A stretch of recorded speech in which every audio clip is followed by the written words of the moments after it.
জীবনে এইরকম পরগাছা নেই তো যে আপনাকে শেষ করে দিয়ে শখ আহ্লাদ শেষ করে দিয়ে নিজে বড় হয়ে উঠছে, সবটুকু নিজে নিয়ে বড় হয়ে উঠছে।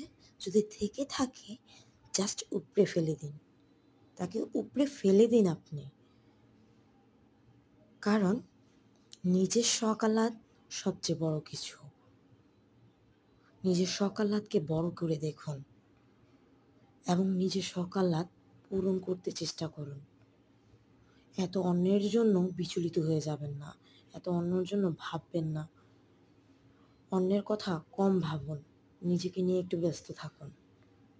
ঠিক আছে? আসসালামু আলাইকুম। সবাই কেমন আছেন? আলহামদুলিল্লাহ ভালো আছি। আশা করছি আপনারাও ভালো আছেন। ছেলে মেয়ে নুডলস খেতে চেয়েছিল, তাই তো নুডলস রান্না করছি। ডিম দিয়ে রান্না করছি, একটু পুষ্টি উপাদান অ্যাড করার জন্য। সহজ রেসিপি। কার কার বাচ্চারা নুডলস খেতে পছন্দ করে জানাবেন। আমার বাচ্চারা তো প্রায় সময় খেয়ে থাকে। অন্যের সকালাত থেকে নিজের সকালাতটা সবসময় বড় করে দেখবেন।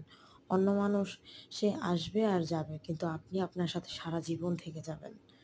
অন্য কেউ আপনার ভাগিদার হবে না।